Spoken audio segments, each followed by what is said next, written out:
Fique esperto. Lembra da parábola do semeador? Fique esperto. O Espírito Santo semeia a palavra. E quem tenta roubá-la de nós? É o Satã, é ele mesmo, o diabo.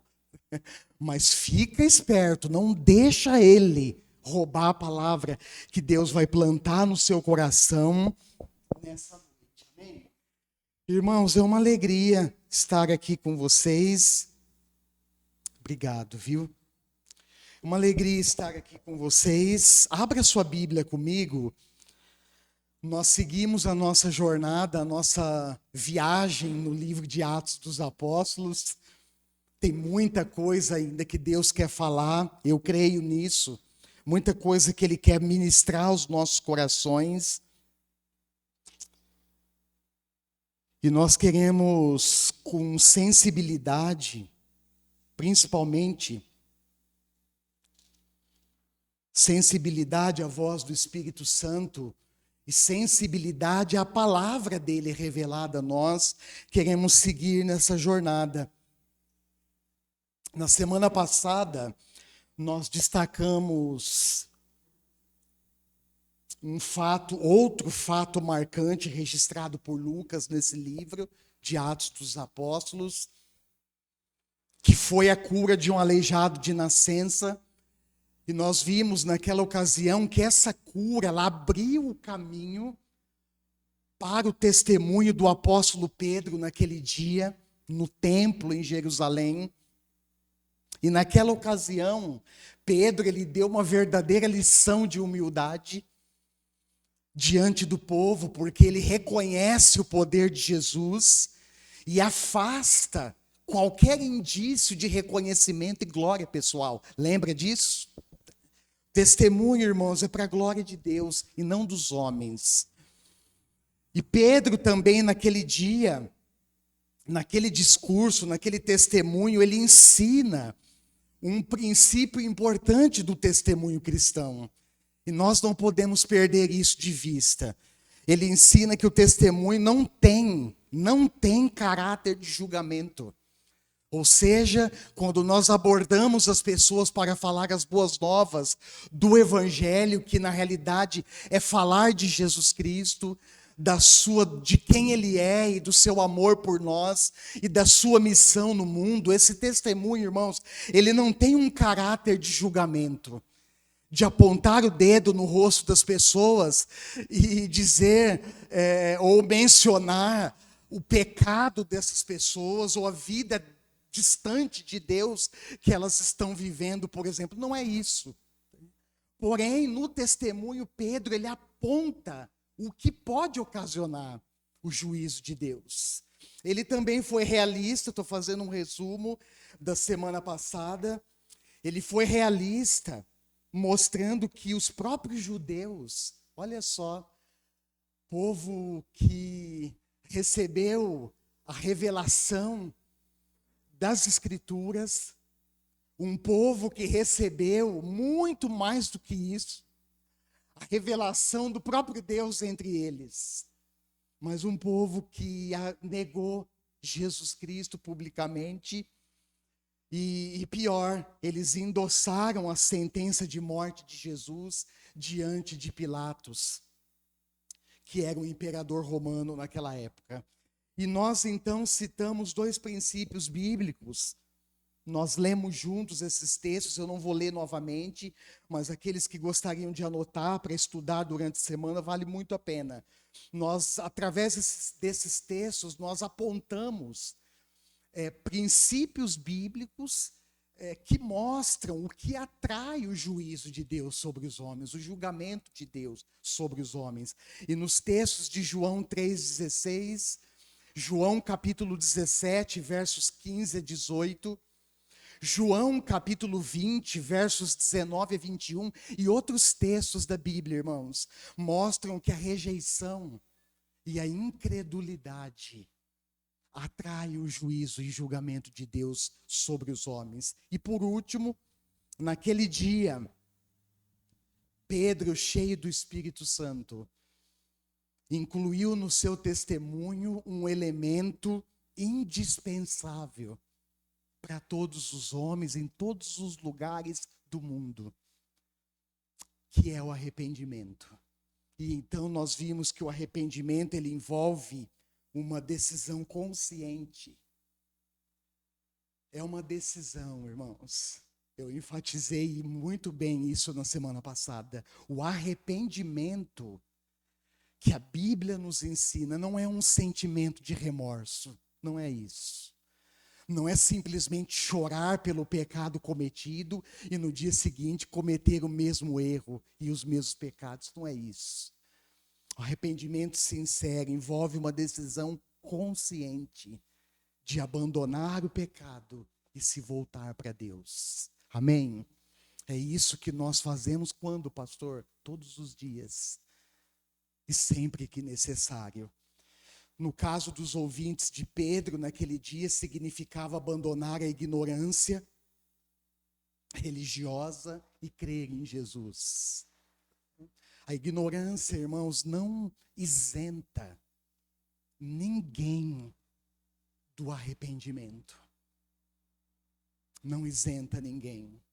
E eu encerrei naquele momento dizendo que o arrependimento sincero é uma exigência do próprio Jesus.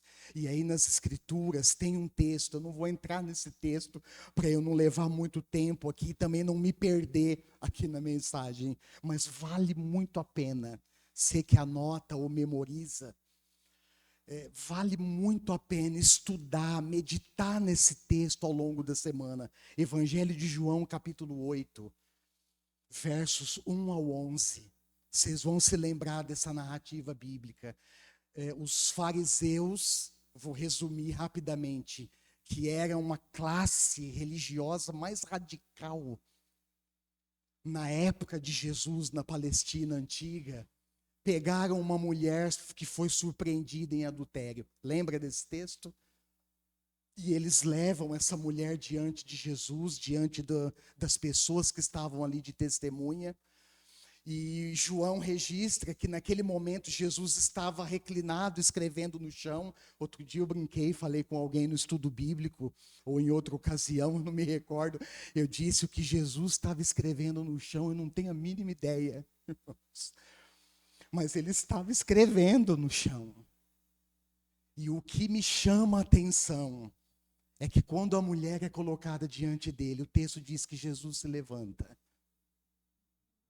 Se dirige à mulher com muita compaixão, com muito amor, porque é assim que Deus nos trata. É assim que Deus trata os pecadores, é assim que Deus trata os seres humanos, independente da situação que a pessoa esteja envolvida. Sabe por quê? Porque Deus é amor. Será que você pode repetir essa coisa, essa frase linda, essa realidade bíblica linda, essa afirmação bíblica? Vamos lá. Deus é amor. Deus é amor, irmãos. O amor é a essência de Deus. E a Bíblia diz mais. Ela diz que Deus não muda. Nós mudamos, não é? Nós somos invariáveis nos nossos sentimentos, irmãos. Uma hora a gente está bravo, outra hora a gente está pacífico, outra hora a gente está triste, outra hora nós estamos alegres. Mas Deus não muda. E na sua essência, Ele é amor. E o texto diz que Jesus se levanta, se coloca na posição da mulher. Isso é fantástico, irmãos. E o que Jesus faz diante dos religiosos é uma coisa assim impressionante. Ele acusa os religiosos, sim ou não? Você lembra do texto? Ele não acusa. Ele condena os religiosos, sim ou não? Não. Mas ele simplesmente ensina uma grande lição para eles e diz: faz o seguinte, aquele que não tem pecados, atire a primeira pedra. Porque na lei de Moisés, no Antigo Testamento, as mulheres que eram pegas em adultério, a sentença delas era morte por apedrejamento. Olha só. Quanta radicalidade dos religiosos para condenar os outros e não a eles mesmos. E o que o texto diz, irmãos? Vai saindo um por um. Eu fico assim, quando eu leio esse texto de João 8, eu tento mergulhar na cena. E uma das coisas que eu penso, irmãos, é que eu, naquele dia, se estivesse lá, eu também teria saído, com certeza.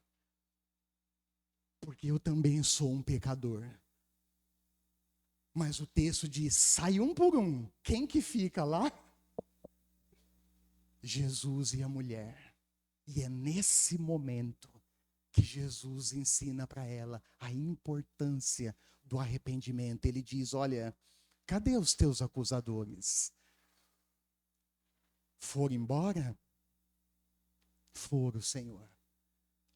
E Jesus diz, eles não te condenaram? Não, Senhor, nem tampouco eu. Jesus diz, agora vá e abandone a sua vida de pecado. Então, o arrependimento, irmãos, que a Bíblia nos ensina, é uma decisão consciente de abandonar o que nos afasta de Deus, que é o pecado. De abandonar o que desagrada o Senhor e se voltar para Ele. E nessa noite, então, eu quero ler esse texto com vocês. Pode dar mais um enter, por gentileza, Davi. Atos 4. Abre a sua Bíblia comigo. Eu quero fazer leitura na NVI, que é a Nova Versão Internacional. Nós temos aproximadamente, irmãos, 40 traduções da Bíblia. Pois se você quiser um dia conversar comigo e saber um pouquinho sobre isso, fique à vontade para me procurar. Eu vou ter o prazer de te explicar e de conversar um pouquinho sobre isso. Nós temos 40 traduções da Bíblia. O que isso significa? Que esse texto que está aqui nas minhas mãos não é o texto original. Porque o texto original, ele está em rolos, pergaminhos, em Jerusalém, em outros lugares, em Inglaterra, em outros lugares do mundo. Mas as traduções, elas foram feitas, a NVI, que eu trabalho bastante, estudo, é uma versão muito confiável, muito importante. E é uma tradução que reuniu estudiosos do mundo inteiro, inclusive do Brasil, e que fizeram, no caso, essa versão que eu tenho, para vocês terem uma ideia, ela demorou 8 anos para ser traduzida. Eles começaram em 1993 e terminaram em 2000. Então, é uma versão que eu gosto bastante de trabalhar. E eu peço que você acompanhe cada um aí na sua versão. Atos 4, isso, versos 23 até o verso 31.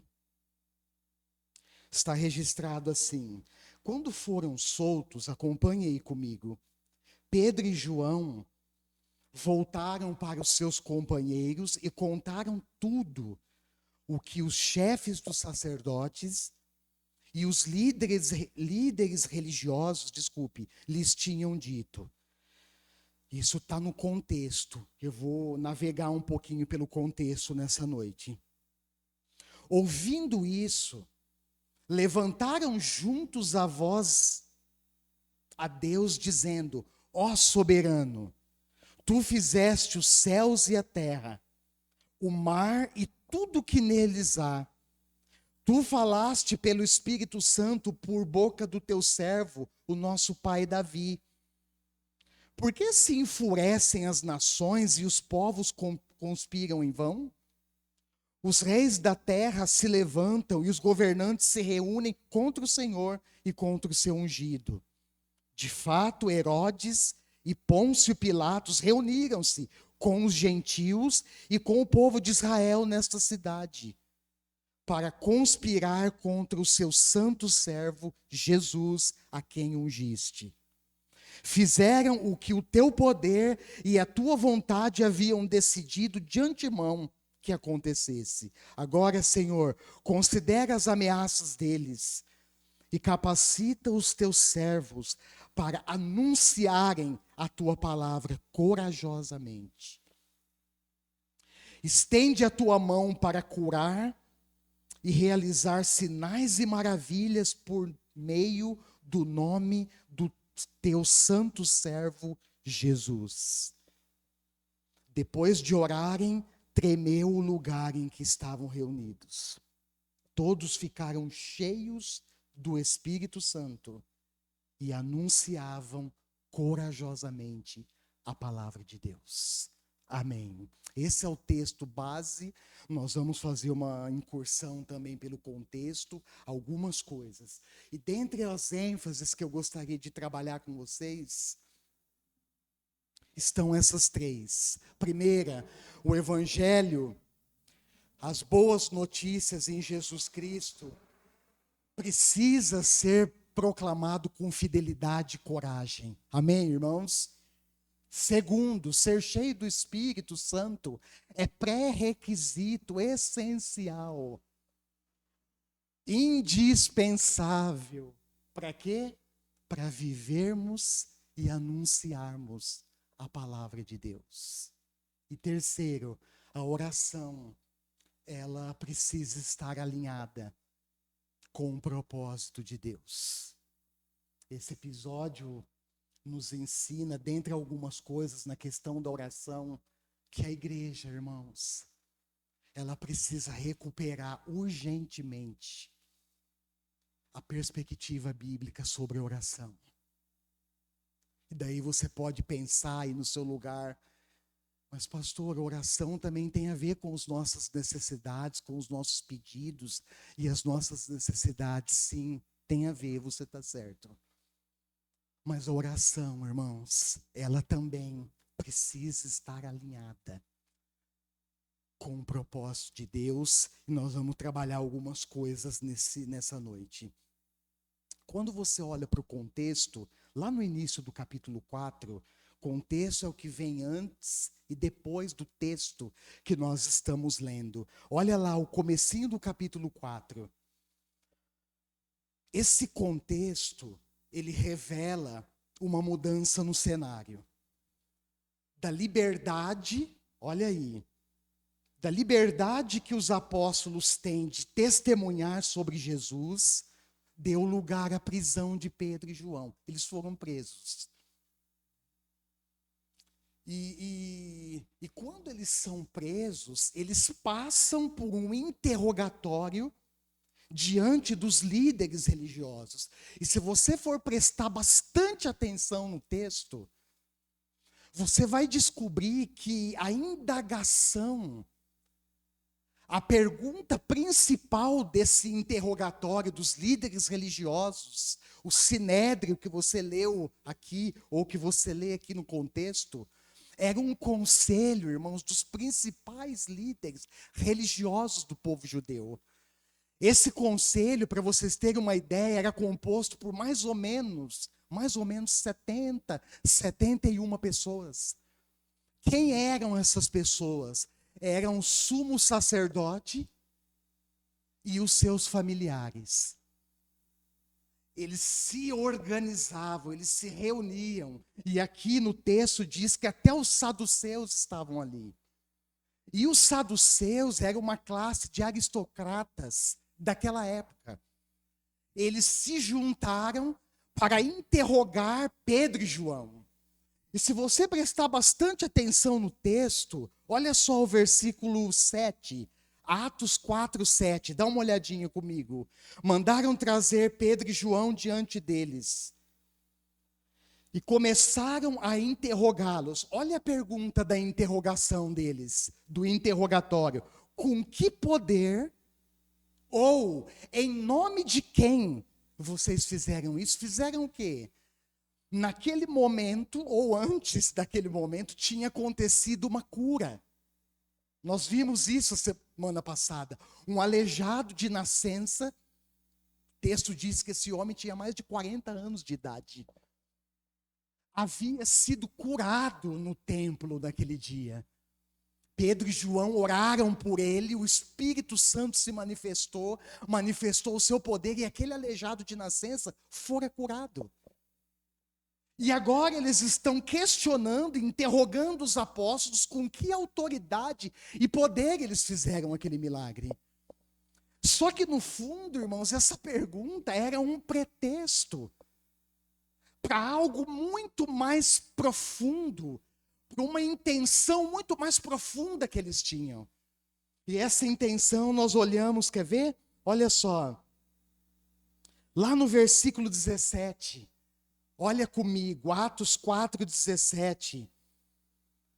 Todavia, para impedir que isso se espalhasse, a notícia daquela cura, e não só a notícia da cura, principalmente o testemunho dos apóstolos sobre a ressurreição de Jesus, o ensino que eles estavam propagando sobre Jesus, olha só, para impedir que isso se espalhasse ainda mais entre o povo, precisamos adverti-los de que não falem com mais ninguém sobre esse nome. Percebeu?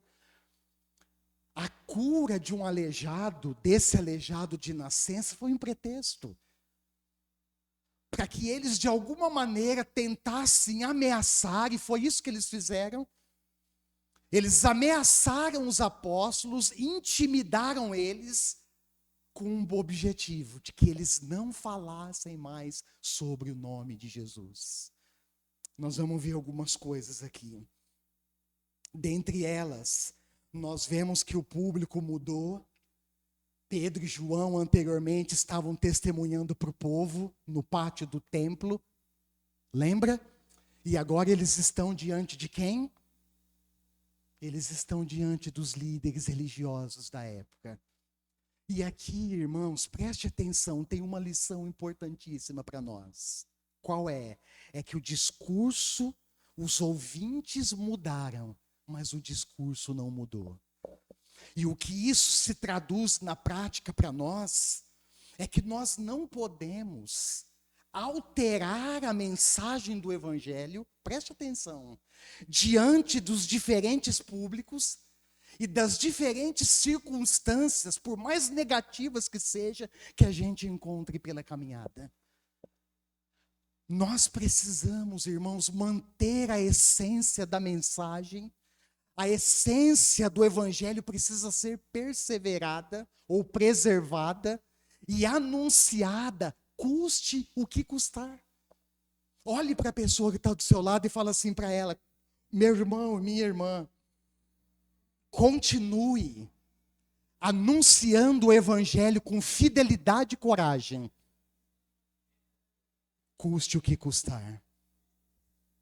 Sabe por que eu estou dizendo e afirmando isso à luz das Escrituras? Porque não é o Evangelho que se modifica, irmãos. O Evangelho é o mesmo e sempre será o mesmo. O Evangelho não se modifica. O Evangelho, preste atenção, ele não se adapta diante das pessoas e das circunstâncias. Mas um processo inverso precisa acontecer. Qual é? As pessoas que creem no Evangelho, elas são transformadas. Amém? Esse Evangelho, essa mensagem de Jesus Cristo, presta atenção, tem poder para transformar as nossas vidas. Então não é o Evangelho que se adapta às culturas, por exemplo, que se adapta à realidade das pessoas, irmãos. São as pessoas que, ao crerem no Evangelho, elas são transformadas. E quando nós olhamos para a Bíblia, quando eu olho aqui para vocês que têm caminhado comigo ao longo desses anos, quando eu olho para a Bíblia, eu vejo essa realidade acontecer na vida das pessoas. Quando eu olho para vocês, eu vejo a transformação que o Evangelho tem operado na sua vida. Então não é o Evangelho que se modifica ou que se adapta, mas somos nós que, ao crermos no Evangelho, somos transformados. Amém? O Evangelho pode ser contextualizado, mas não alterado. pode ser contextualizado, ou seja, explicado na sua essência, dentro de um determinado contexto, dentro de uma determinada situação específica. Mas a sua essência, ela precisa ser preservada. Outra coisa importante é que quando a questão que os apóstolos nos ensinam nessa experiência que eles tiveram, é que quando a questão é o ensino, o testemunho sobre Jesus, o posicionamento da igreja, irmãos, sempre precisa ser um posicionamento de obediência. Quando nós estivermos, guarde isso, diante de autoridades políticas, civis, religiosas, o que quer que seja, diante de autoridades hostis contra Deus e contra a sua palavra, sabe qual deve ser a posição da igreja? Não é brigar com essas pessoas, irmãos. Não é levantar um motim de rebelião contra essas pessoas e contra as estruturas nas quais elas estão atuando. Não é isso, irmãos. A posição da igreja é manter obediência diante de Deus e da sua palavra. E os apóstolos nos ensinam isso. Quer ver uma prova? Olha só o versículo 20. Pedro e João foram presos, interrogados, ameaçados, olha só o texto, instigados, pressionados, intimidados a não falarem mais de Jesus. Mas qual foi a posição deles diante das autoridades? Olha o versículo 20. Nós não podemos deixar de falar. Até antes disso, né? Olha o versículo 19, isso, olha lá. Mas Pedro e João responderam: julguem os senhores mesmos.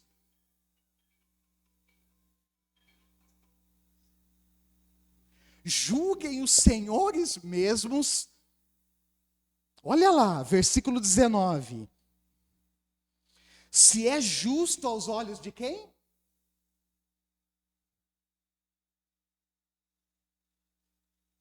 Se é justo aos olhos de Deus. Porque a justiça de Deus, irmãos, não é a justiça dos homens. Sabe por quê? Qual é a grande e principal diferença, pastor? A justiça de Deus é justa. E a justiça dos homens é injusta. Então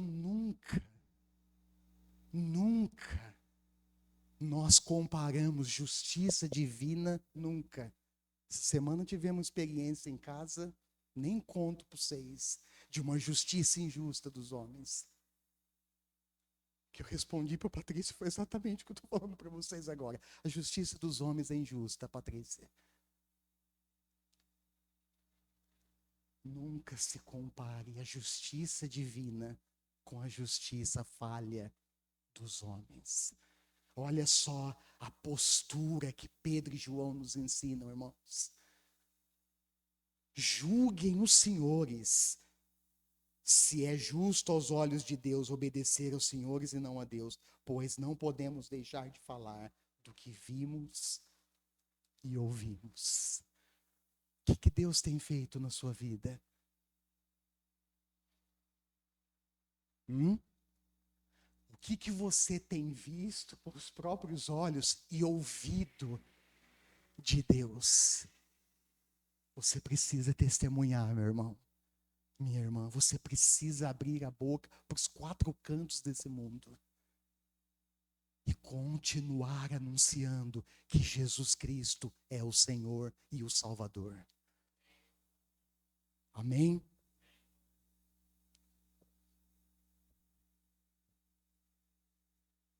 Segundo ponto, ser cheio do Espírito Santo é um pré-requisito essencial para viver e anunciar a palavra de Deus. Eu tenho ao longo da minha caminhada, irmãos, percebido, infelizmente, que há um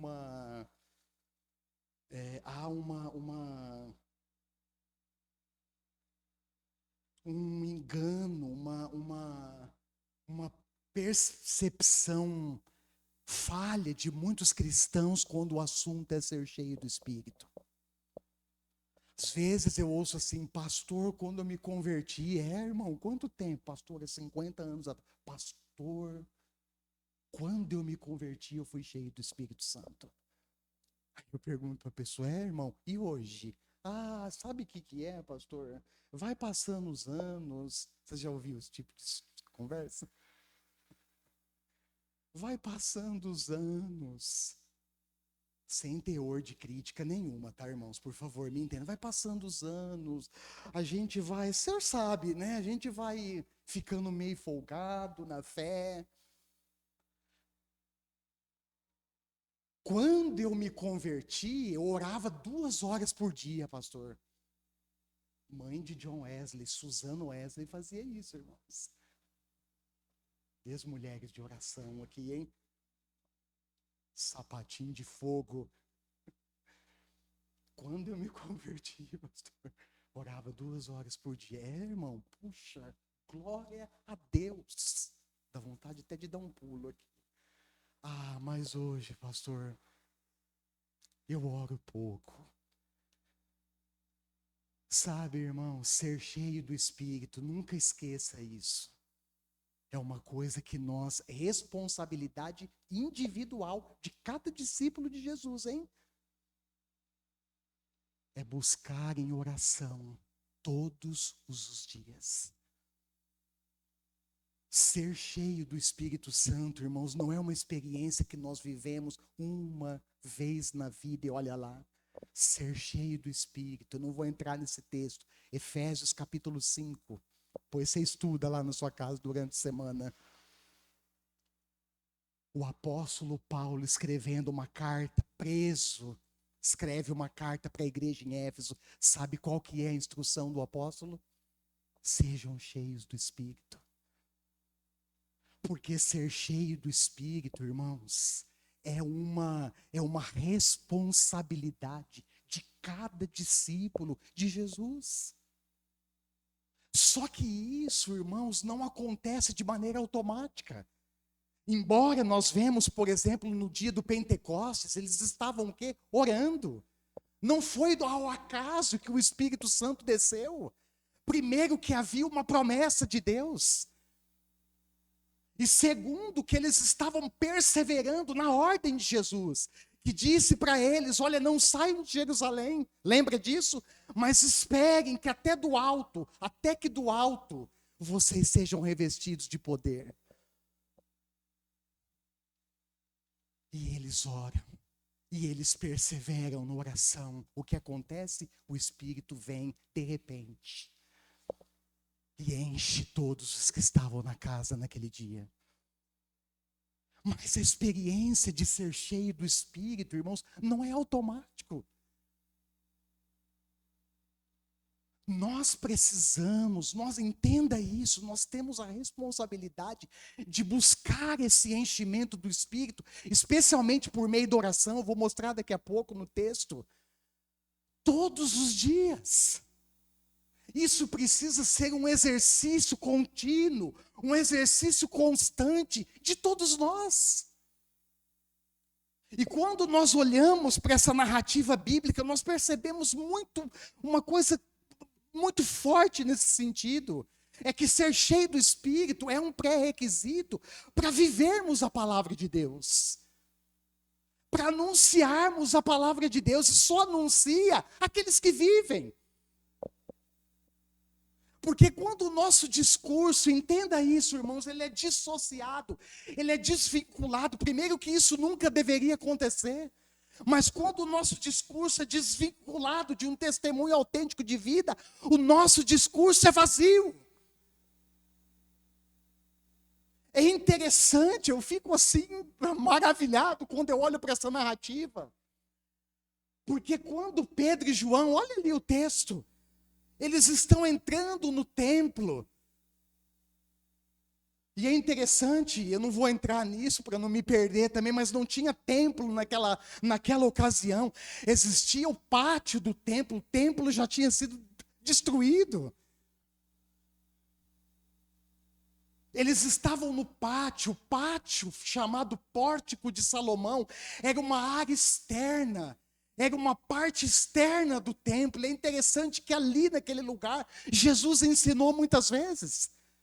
E é interessante que nesse lugar, fora do templo, era o lugar preferido dos cristãos. Eles gostavam de se reunir, é ali que eles estavam, irmãos. E Pedro e João estão entrando na hora do quê? Na hora da oração. E gente de oração é gente de oração, hein? Fala sério. E tem um mendigo aleijado, que era colocado provavelmente todos os dias. Tem lugar mais estratégico. Irmãos, eu ando nessa cidade, eu fico abismado. Você vai no banco, tem gente na porta do banco pedindo esmola. Já percebeu isso? Vai no mercado, tem gente na porta do mercado te esperando pedir esmola. Lugares estratégicos. Tinha lugar mais estratégico do que esse? Não tinha. E ele era levado e deixado ali para pedir esmola. Quando Pedro e João passam, o que ele faz? O que ele estava acostumado a fazer, pede esmola. E o texto diz, irmãos, que Pedro e João diz, olha, em outras palavras, dinheiro nós não temos, mas o que nós temos, sabe o que eles tinham? Poder do Espírito. Poder do Espírito, irmãos. Não tem mais nada poderoso do que isso. Olha, dinheiro nós não temos. Mas o que eu tenho eu te dou. Em nome de Jesus Cristo Nazareno, levanta e anda. E é mais legal ainda que Pedro segura nos braços do aleijado, ajuda ele a levantar, coloca ele numa posição digna. E ele sai pulando. Imagina aí, pelo menos por um minuto. Imagina a cena. Lucas, médico, detalhista, diz que o cara tinha mais de 40 anos, irmãos. Ele dá um pulo e sai no meio do povo, louvando e glorificando a Deus. Sabe o que eles tinham? Poder do Espírito. Sabe como é que nós buscamos poder do Espírito? Orando, irmãos. Buscando. Talvez você está aí olhando para mim, olhinho regalado, sem piscar. Pensando, é um preço, pastor. É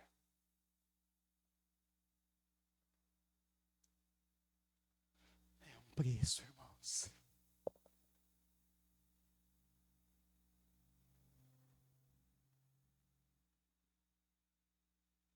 Se eu não pagar, pastor, dá para ser cheio do Espírito? Não dá, irmão. Nós precisamos buscar, irmãos. Talvez você está aí olhando para mim e nem pisca, eu gosto assim. E pensando,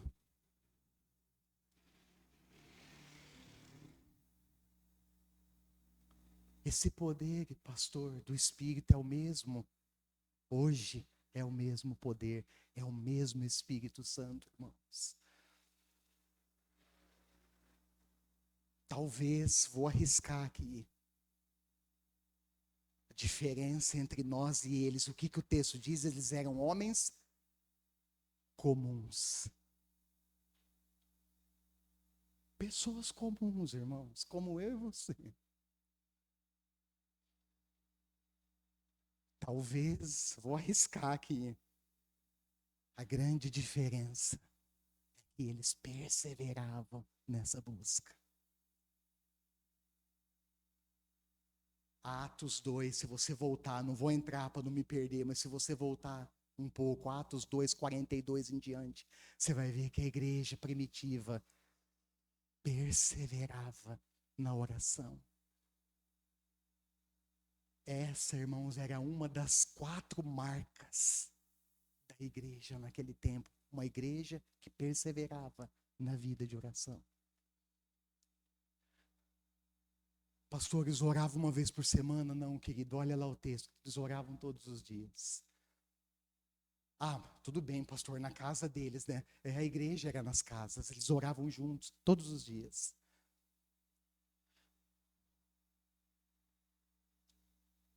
Não vou entrar nisso também, porque eu não quero me perder e eu não quero instigar vocês. Meu objetivo não é esse. Mas uma das grandes deficiências da igreja hoje, irmãos, é vida de oração. E isso acaba se tornando uma contradição para nós, porque Jesus era um homem de oração. Não é?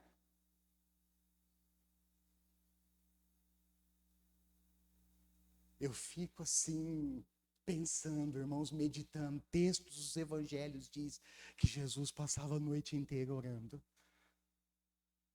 E uma das coisas que me instiga, e que às vezes eu fico pensando quando eu olho esses textos, mas era Jesus, o Rei dos Reis, o próprio Deus, em carne e osso entre nós. Como é que pode orar tanto assim, investir tanto tempo em oração? Irmão, se Jesus orava, que dirá a nós?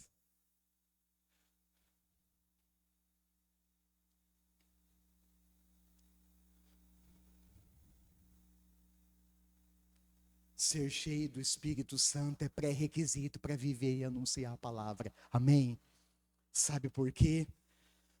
Porque isso não é algo, irmãos, que flui naturalmente de nós. Eu já ouvi testemunho de pessoas, discípulos verdadeiros, crente fiel, chegou diante de mim, pastor, eu não sei o que acontece. Eu travo na hora, minha voz embarga, não sai nada.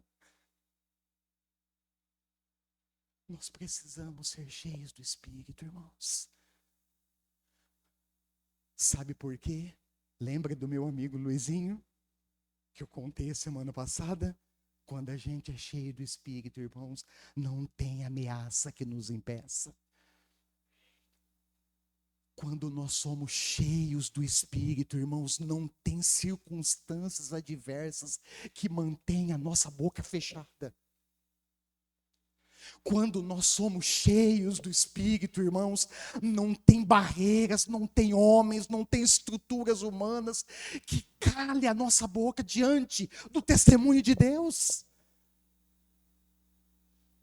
Mas nós precisamos ser cheios do Espírito. Pelo contrário, né? Isso não flui naturalmente de nós, pelo contrário, por vezes o medo, as adversidades, a insegurança nos atrapalham, irmãos. Dá um nó na nossa garganta. E nós perdemos as oportunidades de anunciar o amor de Deus para as pessoas.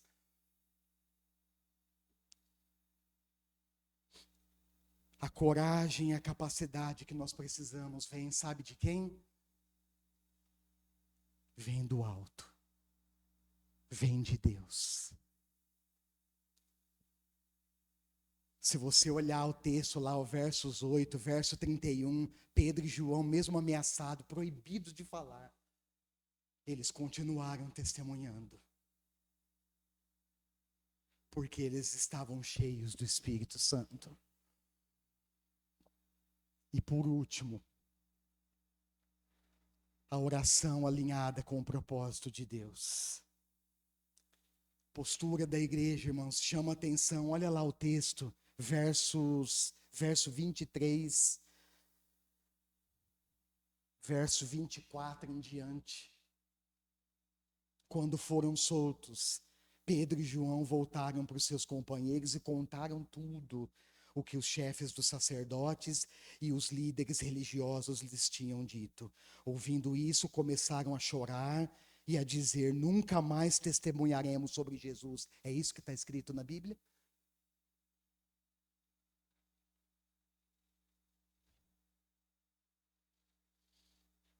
Ouvindo isso, levantaram juntos a voz. Oração conjunta, oração unida. Levantaram juntos a voz. E o que eles oram. Olha o conteúdo da oração aí, irmãos. Dá uma olhada. Eu vou te dar alguns minutinhos. Olha aí na sua Bíblia, versículo 25 em diante. Dá uma olhada. Olha o teor da oração desses irmãos. Eles não oraram, não foi uma oração de triunfo. Porque Pedro e João tinham sido libertados. Graças a Deus, o Senhor libertou Pedro e João da prisão. Foi isso que eles oraram? Ou não foi uma oração para que Deus os livrasse das perseguições e das hostilidades. Ó Deus, a partir de hoje, Senhor, a partir de agora, nos livra das perseguições, Senhor. Foi isso que eles oraram? Não foi, irmãos, uma oração pedindo segurança total. Senhor, nos proteja totalmente, nos livre das adversidades, Senhor. Mas o que eles oram pedindo? Versículo 29. Agora, Senhor, olha só. Considera a ameaça deles. Não descartou a ameaça dos líderes religiosos. Senhor, considera a ameaça que eles fizeram. Em outras palavras, Senhor, nós deixamos o julgamento, a justiça para o Senhor.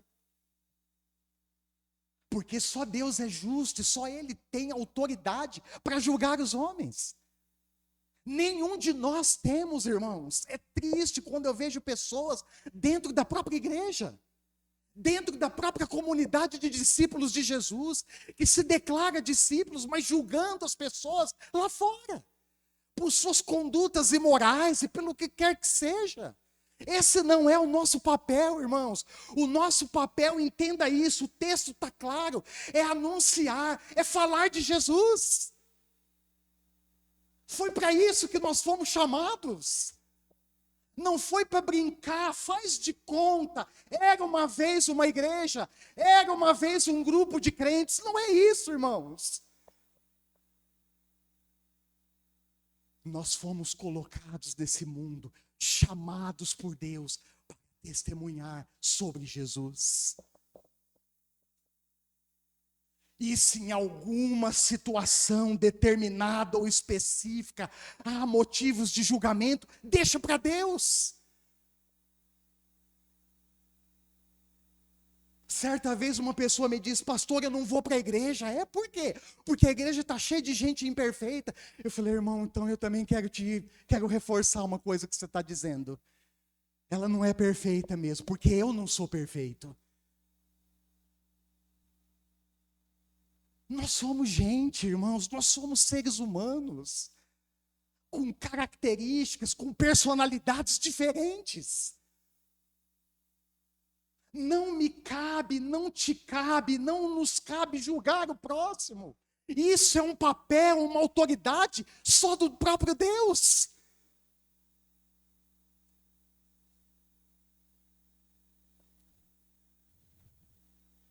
Eles não se acovardaram. Olha o texto, irmãos. Eles não recuaram, eles não se trancafiaram naquele templo, naquele pátio ou em qualquer casa que seja da época. Mas olha o teor da oração desses irmãos. Verso 29, agora, Senhor, considera a ameaça deles e capacita, olha a capacidade. Vem de quem? Vem de Deus.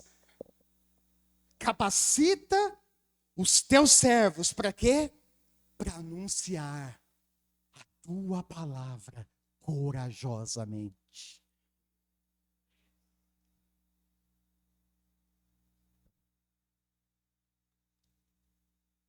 Lembrando que a oração não substitui a ação. Nós também não fomos chamados para ficar orando aqui nesse prédio com o ar-condicionado ligado no 19. Ai, que gostoso que está aqui. Mas a ação, irmãos, ela nos impulsiona para fora. A oração nos impulsiona para fora. A oração nos leva, a ouvir a voz de quem? É uma conexão direta com o alto, com Deus. A oração nos dá direção, irmãos. A oração nos coloca no propósito de Deus. E eu fico entristecido quando eu vejo nos círculos das igrejas, dos discípulos, quando nós restringimos a oração aos nossos pedidos pessoais. E eu não estou dizendo, por favor, entenda que as nossas necessidades não são importantes. Elas são. Mas a oração também, irmãos, entenda, ela nos conecta no propósito de Deus. Qual é o propósito aqui? Anunciar com coragem a palavra de Deus. E eu quero fechar, pode dar mais um enter, por gentileza. A igreja viva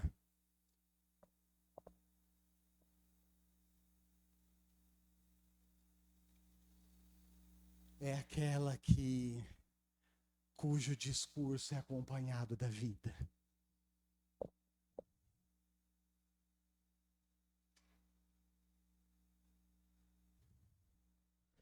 Nós precisamos, irmãos e irmãs, recuperar urgentemente a perspectiva bíblica sobre oração, sobre comunhão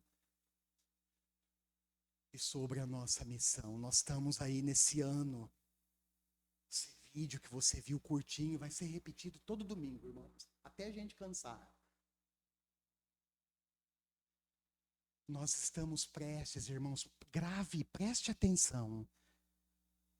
A igreja Holiness aqui no Brasil, ela está prestes a completar 100 anos. Eu fico pensando, dentre algumas coisas, quanto das nossas orações, o quanto da nossa vida comunitária está ligado com o propósito de Deus. O quanto, vou além da nossa missão, está ligado ao propósito de Deus. Tem gente que vem conversar comigo, irmãos, por favor, me entenda. Não é uma crítica, mas eu preciso filtrar as coisas que eu ouço. Pastor, nós estamos fazendo um monte de coisa legal. Puxa, parabéns, irmãos. Eu ouço, irmãos, no círculo da igreja, dos pastores que eu tenho aqui no Brasil, fora do Brasil, na igreja Holiness, em outras denominações cristãs, protestantes, eu ouço tanta coisa legal, irmãos. Dou parabéns, ótimo. Mas uma coisa não sai do meu coração. O quanto do que nós fazemos está ligado, de fato, com a missão de Deus. Essa é uma pergunta, irmãos, tão importante, que eu gostaria que você guardasse no coração e fosse embora para casa e refletisse essa semana, esse mês, o mês que vem, o ano inteiro. O quanto do que nós fazemos, o quanto do que nós vivemos em comunidade, aqui dentro e fora dela, vou falar daqui a pouco sobre isso, de fato está ligado com o propósito de Deus.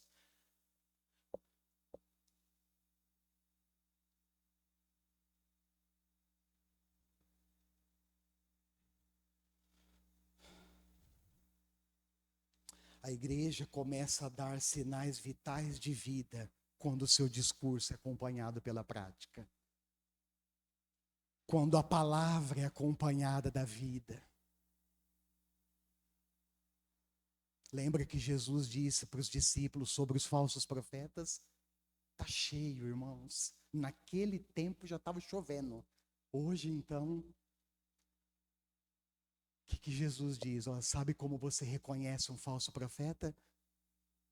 E aí Jesus usa a metáfora de uma árvore frutífera. Ele diz, a gente conhece a árvore pelos seus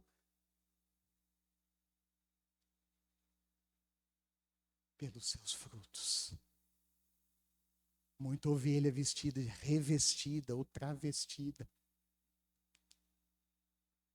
de ovelha.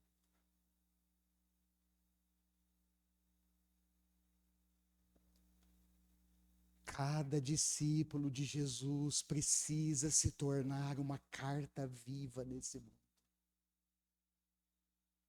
O que eu estou dizendo com isso, irmãos? Que as pessoas precisam olhar para nós e ver a realidade de Cristo em nós.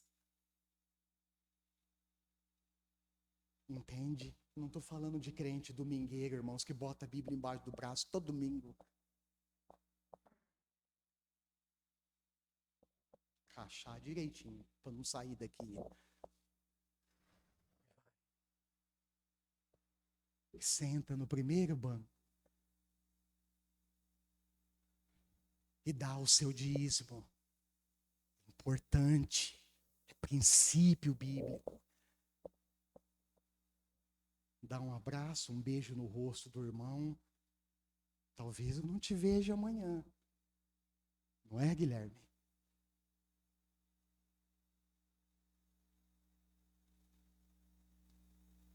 Até logo.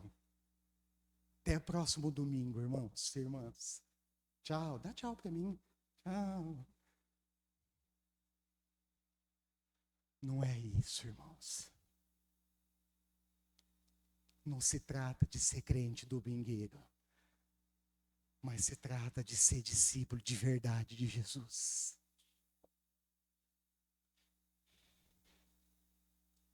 Isso acontece quando as pessoas olham para nós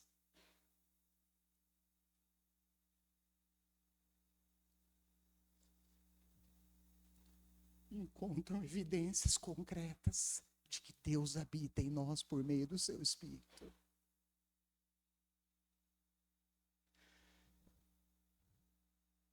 O mover do Espírito na vida dos apóstolos, irmãos, criou um rebuliço naquele tempo.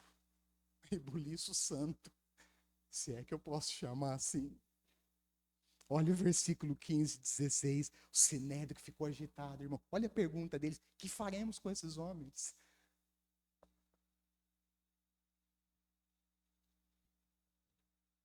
A igreja começa a dar sinais vitais de vida quando o mundo à sua volta reconhece a presença de Jesus em nós.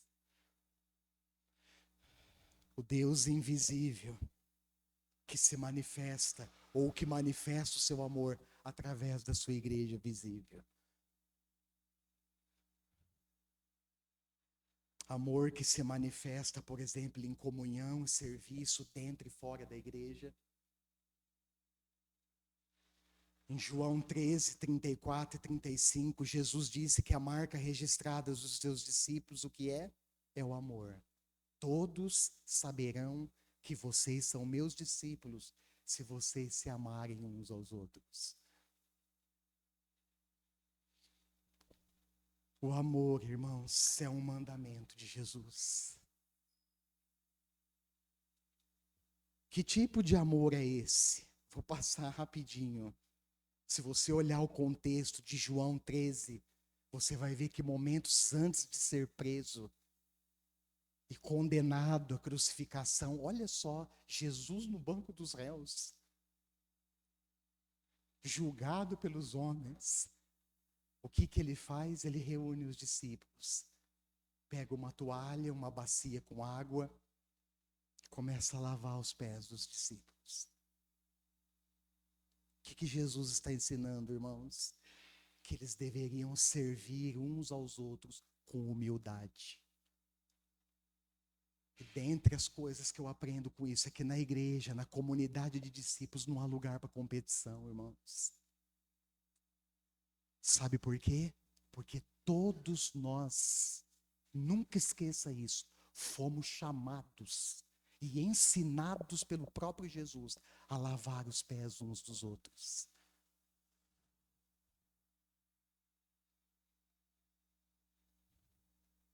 O dia que alguém se arriscar a fazer o que Pedro fez, vai ouvir a resposta de Jesus: se eu não lavar seu pé, não tem parte comigo. Então faz assim, Senhor. Ei, Pedro, não só os pés, mas joga a bacia de água inteira.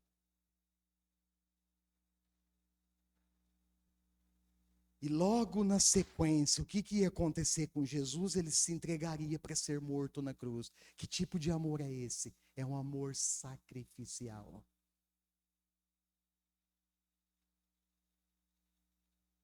Será que nós estamos distante desse amor como igreja?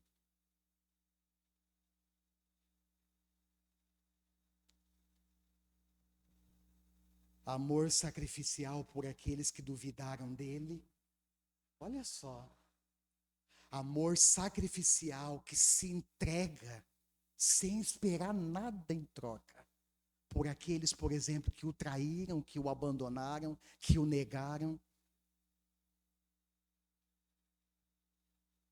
Irmãos, dá mais um enter, por gentileza.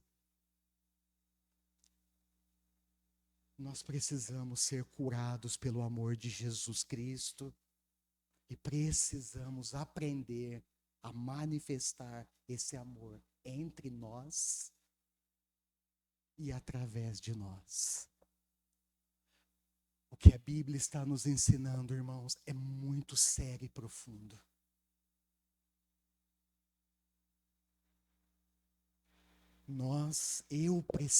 Eu fiz essa oração em casa hoje. Acho que eu até repeti essa oração algumas vezes. Senhor Jesus, me cura. Nós precisamos, irmãos, ser curados pelo amor de Jesus Cristo. E precisamos aprender a manifestar esse amor entre nós e através de nós. E aí uma pergunta que eu vou ser sincero para você. Ela vai ficar ecoando. Eu vou chegar em casa agora e não consigo dormir, irmãos. Outro dia me perguntaram, pastor, o senhor dorme bem? Falei, eu não vou responder essa pergunta. Sou obrigado a responder isso. Pergunta de cunho muito pessoal, não vou responder não. Essa pergunta, ela vai ficar ecoando no meu coração depois que eu sair daqui, amanhã cedo, amanhã durante o dia, terça-feira durante o dia, terça-feira no discipulado, quarta-feira, quinta, ela vai ficar ecoando, irmãos. E eu espero que ela ecoe no seu coração por muitos dias. O mundo reconhece que Cristo está em nós.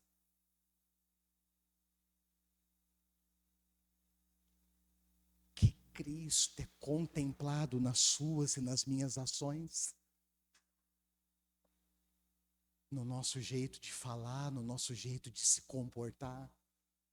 O mundo reconhece. No nosso serviço comunitário, aqui dentro e fora daqui, o mundo reconhece que Cristo está em nós. Feche os olhos por um instante. As pessoas que vão acompanhar a mensagem pelo YouTube,